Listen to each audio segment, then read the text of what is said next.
Welcome to the EFS Modernization Project training video series. This video covers the SR Child Provider enrollment process. We're going to start by going to the provider's home screen page. You'll see here there are a couple options at the top. You have the business profile, contracts, and enrollments. So today we want to focus on what the enrollments are and how to complete an SR enrollment.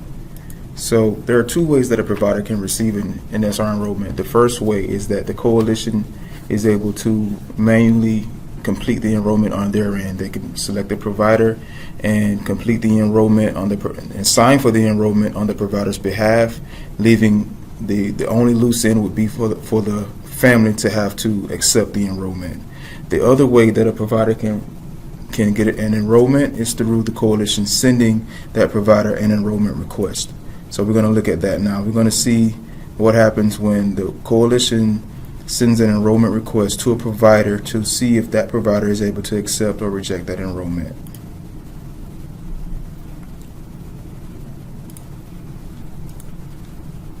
So here in the provider's enrollment request queue, we see that there are two records that have come from the coalition to the provider.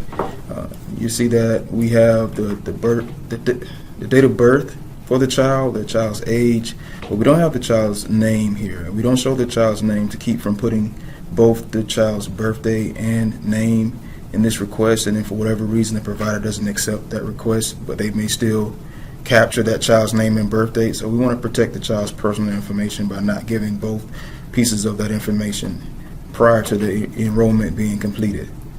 But we see the parent name and other information about that child's eligibility and enrollment information.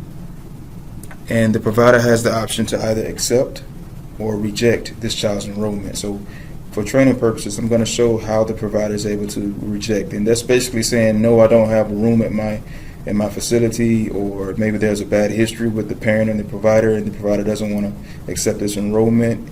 For whatever the case may be, the provider selects to reject the enrollment and select the reason. We're going to say prior issues with family, and we're going to just put a comment for testing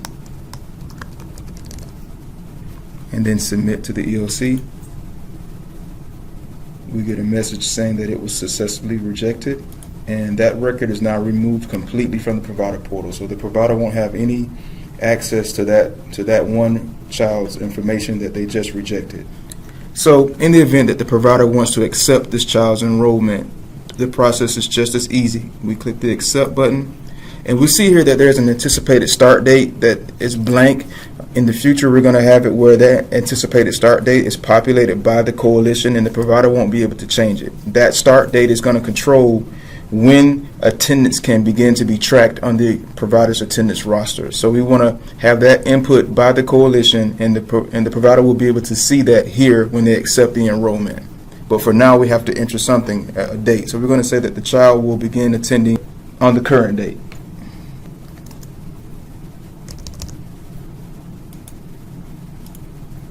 And we submit to EOC, and the enrollment is complete.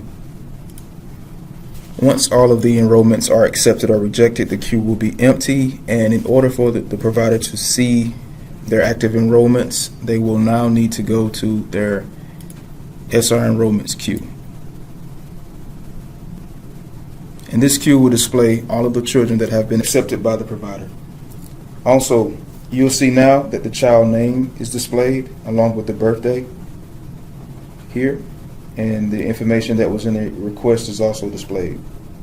The provider doesn't have any way of changing this child's enrollment information. The only ability the provider has is the ability to end the enrollment. For whatever reason, if a time comes when the child's enrollment needs to be terminated, the provider is able to come to the enrollment queue, select end enrollment, say that yes, they want to end this provider enrollment, select the reason, the end enrollment effective date, the last date of attendance, and to indicate here if there's a past due parent fee, meaning if during the time of the child's enrollment, if there's a payment plan or some sort of co-payment set up with the parent, if that payment is not up to date, the provider can indicate that here, how much is past due, and submit that information to the coalition.